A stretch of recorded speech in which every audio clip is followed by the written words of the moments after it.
നാരായണ മാഷിൻ്റെ ഈ പ്രസ്ഥാനം നിലനിൽക്കുന്ന ഈ സ്ഥലത്ത് വന്നപ്പോൾ ഇവിടെ ക്ലാസ് എടുക്കുന്ന പ്രധാനപ്പെട്ട വ്യക്തി ഇവിടുത്തെ അന്തരീക്ഷമാണെന്നാണ് എനിക്ക് തോന്നിയത്. ഇവിടുന്ന് തിരിച്ചു പോകുമ്പോൾ മാഷ് ഇവിടെ ഉണ്ടാക്കി വയ്ക്കുന്ന ഈ മതാതീതമായ മാനവ ദർശനത്തിൻ്റെ അടയാളങ്ങൾ ആയിരിക്കാം ഒരുപക്ഷെ നിങ്ങളിൽ കൂടുതൽ സ്വാധീനം ചെലുത്തുക. അതുതന്നെയായിരിക്കാം ഈ ക്യാമ്പിൻ്റെ ഏറ്റവും വലിയ അനുഭവമായിട്ട് മാറാൻ പോകുന്നത്. എല്ലാവരെയും ഞാൻ അഭിവാദ്യം ചെയ്യുന്നു. പലരെയും എനിക്ക് നല്ല പരിചയമുണ്ട്, മുഖപരിചയമുണ്ട്, ചിലരെയൊക്കെ എല്ലാവരെയും അറിയാം. എനിക്കിങ്ങോട്ട് ഈ യാത്ര ചെയ്ത് വരുമ്പോൾ ഞാൻ മുമ്പ് എഴുതിയൊരു കവിത ഓർമ്മ വരികയുണ്ടായി. അത് വയനാട്ടിൽ പോയിട്ട് ഇതുപോലെ പ്രകൃതി സുന്ദരമായിട്ടുള്ള ഒരു ദൃശ്യം കണ്ട് മടങ്ങുമ്പോൾ മനസ്സിൽ വന്ന ഒരു കവിതയാണ്. പൂത്ത പടി എന്നാണ് ആ കവിത. ഒരു മരം ഇങ്ങനെ പൂത്ത പടി നിൽക്കുന്നതിൻ്റെ ചിത്രമാണ്. താഴ്വരയിലെ പച്ചക്കിടയിൽ ഇലയുണങ്ങി നിൽക്കും മരമേ, പൂത്തതാണെന്ന് കരുതി ദൂരെ നിന്നൊരാൾ നിന്നെ മനസ്സിൽ പകർത്തി കൊണ്ടുപോയിട്ടുണ്ട്. മരിക്കും വരെ അയാളിലുണ്ടാകും പൂത്ത പടി തന്നെ നീ. അയാളിൽ നിന്ന് കേട്ട് മറ്റുള്ളവരും നിന്നെ കൂടുതൽ പൂക്കളോട് സങ്കല്പിക്കും. പൂക്കാലമായി നിന്നെ വരയ്ക്കും ഒരാൾ, കവിയും എഴുതിയേക്കാം. താഴ്വരയിലെ പച്ചക്കിടയിൽ ഇലയുണങ്ങി നിൽക്കും മരമേ, ഒരു നാളും ഉണങ്ങുകയില്ലല്ലോ ഇനി നീ. ഈ കവിത ഞാൻ ഇവിടെ ചൊല്ലാൻ കാരണം ഒന്ന്, ഈ പ്രകൃതി അന്ന് യാത്ര ചെയ്തതുപോലെ ഒരു ഈ പച്ചക്കിടയിൽ വേറിട്ട് തൻ്റെ സ്വത്തും കാണിച്ചുകൊണ്ട് നിൽക്കുന്ന, പൂത്തോ തളിർത്തോ ഉണങ്ങിയോ നിൽക്കുന്ന, ഉണങ്ങുക എന്ന് പറഞ്ഞാൽ ഒരു ഋതുവിന് വേണ്ടി മാത്രമാണ്. അടുത്ത ഋതുവിൽ അത് വീണ്ടും ഈ പുതിയ ഇലയുമായിട്ട് വരും. ആ ദൃശ്യമാണത് ഈ എൻ്റെ ഓർമ്മയിൽ ഇത് കൊണ്ടുവന്നു. മറ്റൊന്ന്, ഈ ക്യാമ്പായാലും നമ്മുടെ സർഗാത്മകമായ പ്രവർത്തനമായാലും മനുഷ്യൻ്റെ ഉണക്കങ്ങളെ പച്ചപ്പായി മാറ്റാനും പച്ചപ്പായി അനുഭവിക്കാനും ഞാൻ ഉണങ്ങിയിട്ടില്ല എന്ന് ലോകത്തെ അറിയിക്കാനും തന്നെ വിശ്വസിപ്പിക്കാനൊക്കെയുള്ളൊരു ശ്രമമാണ്. ലോകത്തെ ഏറ്റവും ദുർബലനും ഏറ്റവും ഹിംസ ചെയ്യുന്ന അതുമൊക്കെ ആയിട്ടൊരു ജീവി മനുഷ്യനാണ്. അങ്ങനെയൊക്കെ ആയിരിക്കുമ്പോഴും അതിനൊക്കെ അപ്പുറം മനുഷ്യനിൽ മാത്രം നിക്ഷിപ്തമായിട്ടുള്ള വളരെ വ്യതിരിക്തമായ വേറൊരു മനുഷ്യനുണ്ട്. ഭക്ഷണം കഴിച്ചാൽ വിശപ്പ് മാറാത്ത, വെള്ളം കുടിച്ചാൽ ദാഹം മാറാത്ത, എത്ര ഉറങ്ങിയിട്ടും ഉറക്കം കിട്ടാത്ത ഒരു മനുഷ്യനുണ്ട്. ആത്മാവ് പ്രധാനമായിരിക്കുകയും ശരീരം അപ്രധാനമായി തീരുകയും ചെയ്യുന്ന ആ ഒരു മനുഷ്യനാണ് എഴുത്തുകാരനായിട്ടും കലാകാരനായിട്ടും ജീവകാരുണ്യ പ്രവർത്തകനായിട്ടും നാരായണ മാഷെ പോലെ തികച്ചും വ്യത്യസ്തമായ ആത്മീയമായിട്ടുള്ള വഴികളിലൂടെ ഇതൊക്കെ ചെയ്യുന്നത് ആ മനുഷ്യനാണ്. ഭക്ഷണം കഴിച്ചാൽ നമുക്ക് ആവശ്യപ്പെടങ്ങില്ല, എത്ര വെള്ളം കുടിച്ചാലും നമുക്ക് ആവശ്യപ്പെടങ്ങില്ല. നമ്മൾ എഴുതുന്നു, നമ്മൾ വായിക്കുന്നു, നമ്മൾ തർക്കിക്കുന്നു, നമ്മൾ പുതിയ ചിന്തയിലൂടെ കടന്നു പോകുന്നു. അപ്പം അത്തരത്തിൽ മനുഷ്യൻ എന്ന നിലയ്ക്ക് അവനവൻ എങ്ങനെ വ്യതിരിക്തനായിരിക്കുന്നു എന്ന് സ്വയം കണ്ടെത്തുന്ന ഒരു സന്ദർഭമാണ്, അതിനെ അടിവരയിടുന്ന ഒരു സന്ദർഭമാണ്, അതിനെ നിലവിൽ വരുത്തുന്ന സന്ദർഭമാണ്, സ്ഥാപിക്കുന്ന സന്ദർഭമാണ് നമ്മളിങ്ങനെ കൂടിയിരിക്കുമ്പോഴുള്ള സന്ദർഭം. ഞാനൊരു 2-3 വർഷം മുമ്പ് ഒരു ചെറിയ കവിത എഴുതുന്നുണ്ടായി. ഒറ്റ വരിയേ ഉള്ളൂ. എയ്തതിന് ശേഷമുള്ള ഞാണിൻ്റെ വിറയൽ നിലയ്ക്കുന്നില്ല. അല്ലേ? അപ്പം എഴുതാലും ഞാൻ കുറച്ചു നേരം ഇങ്ങനെ പറിച്ചോണ്ടിരിക്കും. എയ്തതിന് ശേഷമുള്ള ഞാണിൻ്റെ വിറയൽ നിലയ്ക്കുന്നില്ല. അസ്ത്രം ചെന്ന് നിർവഹിച്ച കൃത്യം അതറിഞ്ഞ് കാണണം. നമ്മളിതുവരെ പറഞ്ഞ കാരണമല്ല അത്.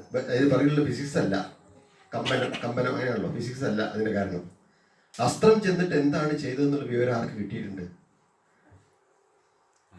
ഞാണിന് കിട്ടിയിട്ടുണ്ട്. പിന്നെ ആ വിറയൽ നിലയ്ക്കില്ല. ഇത് അസ്ത്രത്തിന്റെ വിറയൽ മാത്രമല്ല, എല്ലാ മനുഷ്യനും ഈ വിറയൽ കൊണ്ട് നടക്കുന്നുണ്ട്. ഏതമ്പിലുള്ള ഞാനാണ് ഞാൻ. അല്ലേ?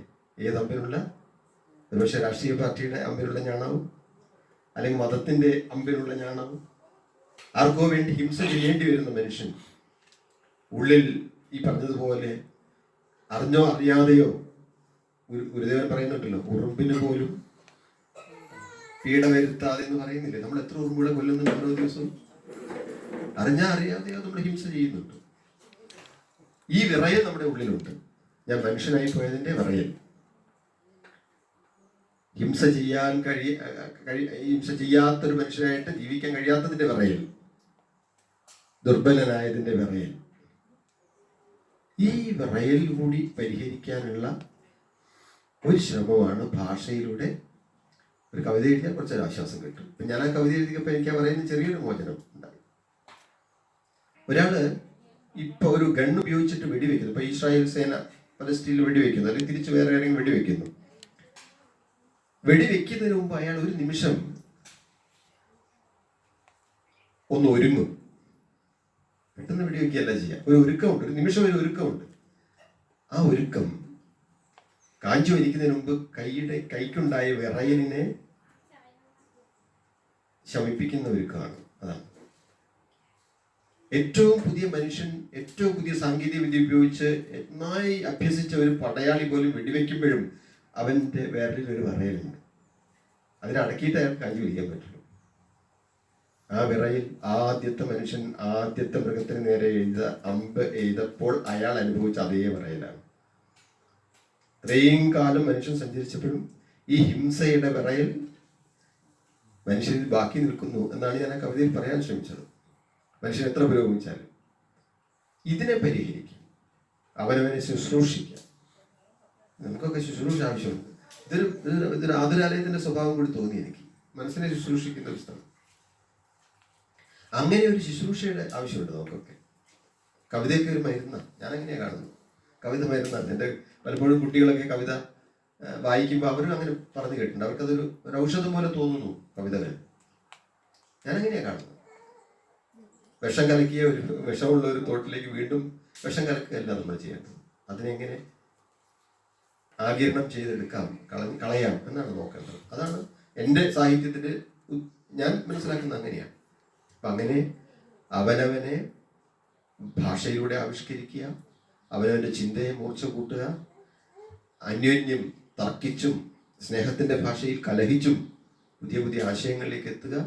അങ്ങനെ ഞാനിവിടെ ഉണ്ട് എന്ന് തെളിയിക്കുക. പി രാമേന്ദ്ര മാഷിന്റെ വളരെ പ്രസിദ്ധമായിട്ടൊരു കവിതയുണ്ടല്ലോ, ഇവിടെ ഉണ്ട് ഞാൻ എന്നറിയിക്കുവാൻ മധുരമാവൊരു കൂവൽ മാത്രം മതി. ഇവിടെ ഉണ്ടായിരുന്നു ഞാൻ എന്നതിനൊരു വെറും തൂവൽ താഴെ ഇട്ടാൽ മതി. ഇനിയും ഉണ്ടാകും എന്നതിന് സാക്ഷ്യമായി അടയിരുന്നതിന് ചൂട് മാത്രം മതി. ഇതിലുമേറെ ലളിതമായി എങ്ങനെ കിളികൾ ആവിഷ്കരിക്കുന്നു ജീവനെ. ഞാനിവിടെ ഉണ്ടായിരുന്നു എന്ന് വരും കാലത്തിന് നമുക്ക് തന്നെയും ബോധ്യപ്പെടാൻ വേണ്ടി ഒരു തൂവലിട്ട് പോകുന്നതിൻ്റെ പേരാണ് നിങ്ങളിപ്പോൾ ചെയ്തുകൊണ്ടിരിക്കുന്ന ഈ പ്രവൃത്തിയല്ല.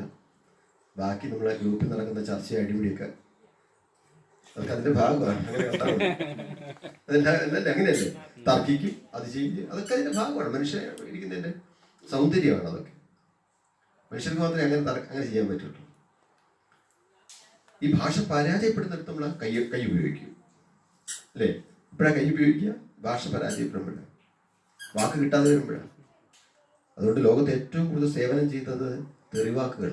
എൻ്റെ സങ്കല്പത്തിൽ നമ്മൾ വാക്കുകൾ എങ്ങനെ കാണാറില്ലല്ലോ. കൊല്ലാൻ പോയി കത്തിയായിട്ട് പോയതാണ്. 4 തെറി പറഞ്ഞപ്പോൾ കൊല്ലാനുള്ള മൂടൊക്കെ പോയി. കത്തിയിട്ട് നഖം വെട്ടേണ്ട ഒരു വസ്തുവായി തിരിച്ചറിഞ്ഞ് അയാൾ പടങ്ങി പോവുകയാണ്, അല്ലേ? എത്ര ഹിംസകളിൽ നിന്ന് മനുഷ്യനെ രക്ഷിച്ചിട്ടുണ്ടാവും ചീത്ത വാക്കുകളും തെരുവാക്കുകളും. ആലോചിച്ചിട്ടുണ്ടോ? ഞാൻ പറഞ്ഞു വന്നത്, ഭാഷയ്ക്ക് ഇങ്ങനെ പല ധർമ്മങ്ങളുണ്ട്. അത് എഴുത്തായി പ്രവർത്തിക്കും, ചിന്തയായിട്ട് വികസിക്കും, സാമാന്യ ജനങ്ങൾക്കിടയിൽ അവരുടെ കലഹങ്ങളെ രമ്യമാക്കും. ഇങ്ങനെ അനേക ശേഷിയുള്ളൊരു സാധനത്തെ, ഭാഷയെ എങ്ങനെ ഏറ്റവും ഭംഗിയായിട്ട് ഉപയോഗിച്ച് അവനവനെ ആവിഷ്കരിക്കാം, അവനവനെ വെളിപ്പെടുത്താം, അവനവനെ അടയാളപ്പെടുത്താം എന്നതിൻ്റെ അന്വേഷണമാണ് ക്യാമ്പുകൾ. ഈ 2 ദിവസം അത്തരത്തിലുള്ള വെളിപ്പെടുത്തലുകളുടെ ക്യാമ്പായിട്ട് മാറട്ടെ എന്ന് ആശംസിച്ചുകൊണ്ട് എഴുത്തുകൂട്ടത്തിൻ്റെ കണ്ണൂർ ജില്ലാ കമ്മിറ്റി നടത്തുന്ന ഈ എഴുത്തകം എന്ന് പറയുന്ന ക്യാമ്പ്, ആ പേരിലുള്ള ക്യാമ്പ് ഉദ്ഘാടനം ചെയ്തതായിട്ട് അറിയുന്നു. നമസ്കാരം.